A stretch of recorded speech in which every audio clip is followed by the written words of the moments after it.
ታላቅ መምህር ነው ያጣችው ቤተክርስቲያናችን። ሰው ይተካልን። ሰው በጠፋበት ሰዓት መምህር ዘላለም ይጠፋል እንዴ? ሊጠፋ ይገባዋል እንዴ?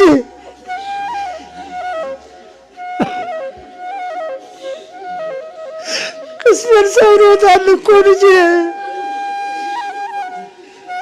ቅስሜን ሰብሮታል እኮ ልጄ።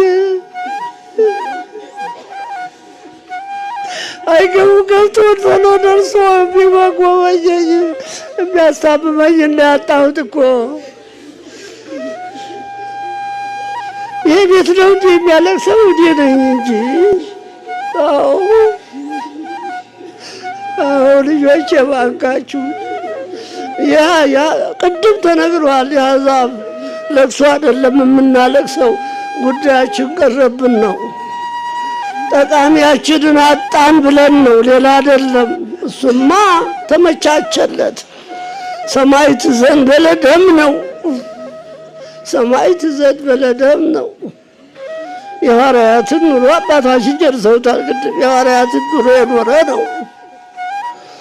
አዎ ደረቅ እንጀራ በልቶ የሚያድር ያውም በ9 ሰዓት ፍጹም ሰው ነው፣ ፍጹም ሰው ነው። ተገላገለው፣ ይህን ከንቱ ዓለም ተገላገለው።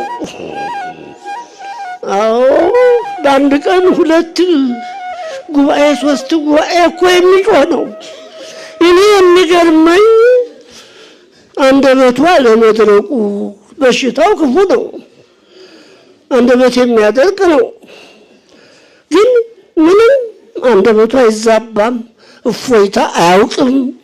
እግዚአብሔር አድሎት የሚገባውን አገልግሎት ፈጽሞ ሄዷል። ለሱ አይደለም የምናለቅሰው፣ የኛ ጉዳያችን ቀረብን ብለን ነው።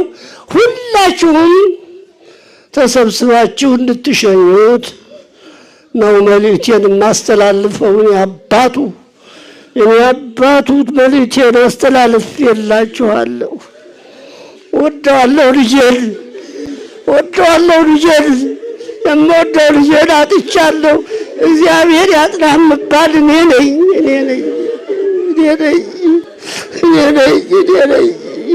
ቆስያለሁ፣ አዝኛለሁ። አዎ